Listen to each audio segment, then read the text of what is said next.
dive straight in. What's the first tip you've got for us today?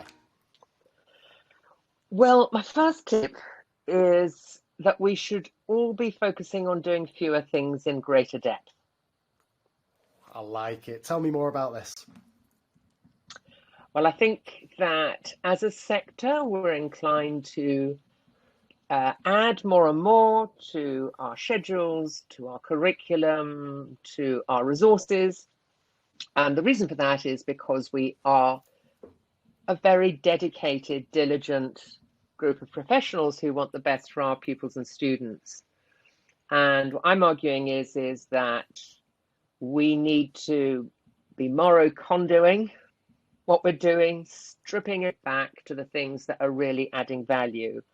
And there's quite a lot of work around this. Pareto's 80-20 rule, so 80% of impact and outcomes across multiple sectors come from about 20% of input. And it's not precise, but it's just like, there are some things that are adding real value. Let's focus on those. And let's strip out the stuff that is a bit redundant, a bit dusty, and just we've always done it this way. And I think this is system-wide, but I also think it is a personal responsibility to do this as well. Otherwise, we're all going to keel over. Right, let's dig into this a bit more. I love this, Mary. It's a really strong opening tip, this. I know you're obviously an expert on all things curriculum. I can only speak from my narrow little maths bubble. I get the feeling other subject curriculums are rammed too full like ours are. Would that be fair? Are there some kind of worse offenders than others?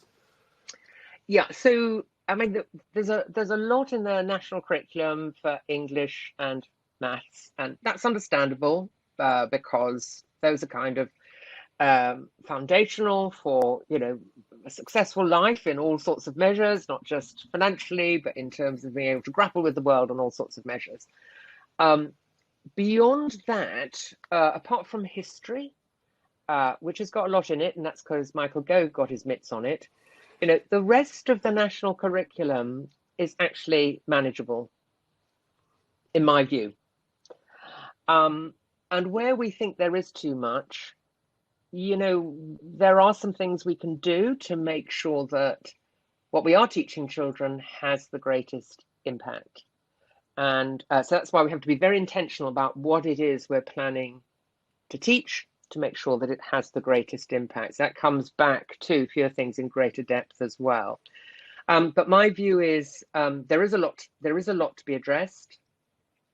But if I'm going to pick up on this for a later tip, or my next tip, which is around identifying the concepts and the big ideas and making sure they are secure. So that's one of the ways to make it manageable. Fantastic. Can I just ask you, Mary, as a maths teacher, one thing that annoys me is that we've got this Key Stage 3 statutory guidance, so things that legally kind of have to be covered in Key Stage 3. And it's ridiculous. It's so jam-packed. So you get like trigonometry has to be in there, and there's no need for it to be in there and stuff. When you've got like this kind of enforced jam-packed curriculum, is there anything kind of teachers can do? You see this in English and maths. Do you see any good practices about, because it's hard sometimes to go into depth when you've got so much to cover?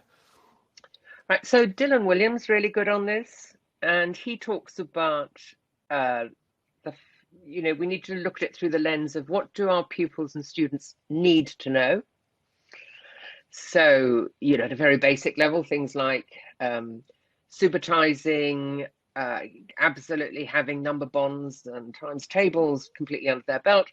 And then by contrast, neat to know. So there's need to know and neat to know.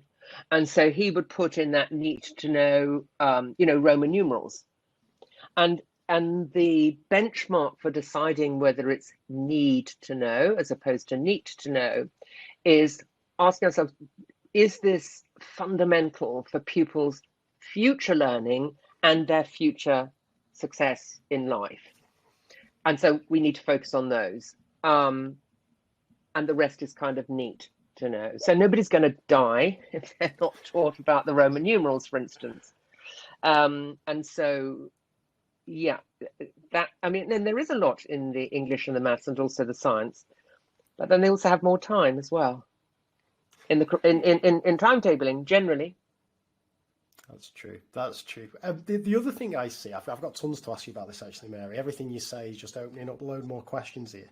One thing you often see in math schemes of work, and I'm interested whether this is true across other subjects and what your view is you'll get the year 7 scheme of work will look quite similar to the year 8 scheme of work, which will also look quite similar to year 9. And the logic being that we need to expose students to these ideas time and time again, because we know students forget them and so on. But what you get is you never get that depth in year 7. It's kind of, let's rush through it because we know we're going to revisit in year 8 and we're going to revisit in year 9. What's the argument against that? Because it's quite hard sometimes to convince teachers that actually, no, let's spend a lot more time on this in year 7. We're not going to have sufficient time to revisit it in as much detail in year 8 and 9, but going deeper earlier is a better idea. What's the argument to support that, Mary? Yeah, so I think there's a lens to be considered before year 7, and that is knowing what they've been taught up until the end of year 6. And so what I quite often see is pupils being taught stuff that as though it was a new thing that they'd actually been taught in year 4. Yes. Now, it is fine to teach them stuff that they learned in year 4 if we've identified there are still some gaps, or we're doing it intentionally because we want to make sure it's really secure. That is absolutely fine. It's in a sort of retrieval practice lens kind of thing. But quite often this material is being taught as though they've never come across it before. So this is really patronizing to the children. And, and then we wonder why they get bored, the whole key stage 3 wastage years, Anne Senevratne's work of 2015. This is a real issue. In terms of content being repeated, there is an argument for that. I can see that where you are revisiting. Where you're revisiting stuff that's been taught before, because again, that is important. However, this is why we've got to be really intentional about what we're doing. Those later years in year 8 and 9 should really be quite light touch, building on what happened in year 7. So again, this comes back to fewer things in greater depth.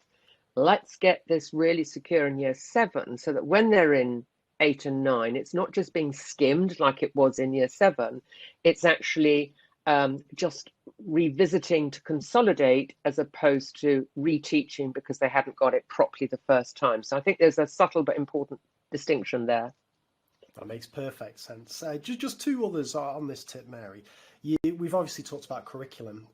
I assume that this also applies kind of at a general school level and also maybe for an individual teacher making decisions in lessons. How do you see that playing out, this idea of doing fewer things in greater depth? Beyond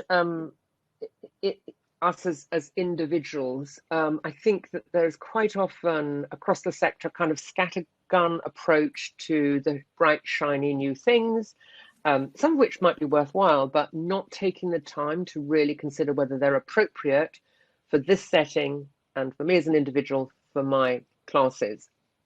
And so I'm going to adopt and trial something either as a school or as an individual, but I'm going to be very measured about it, and I'm also going to think, what am I going to stop doing in order to do this thing really well? And again, Dylan William is really good on this. What's already good that we might have to stop doing in order to do something that's got more promise? I'm paraphrasing, but so it's both at systems and at individual level as well. Fantastic.